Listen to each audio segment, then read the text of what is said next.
This is a 1968 Buick Skylark body shell. And this is a 1970 to 1972 Cutlass body shell. Today, in the garage, we're going to discuss the advantages of replacing the entire shell of the car as opposed to a bunch of parts.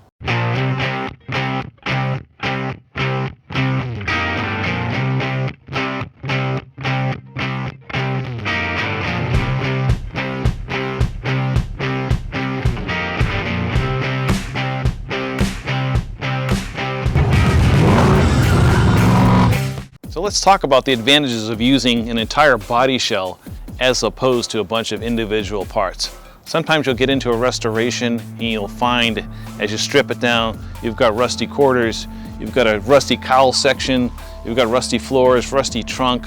That's a lot of parts. You have to buy all these pieces now and assemble it like a giant quilt work to create your car again, as opposed to having a nice solid body shell like this. It maintains the structural integrity by never been welded on, never been chopped up.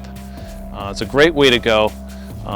Sometimes people have a little bit of problem with the fact that this part has a VIN number on it, but where does a car stop becoming a car and start becoming a bunch of pieces?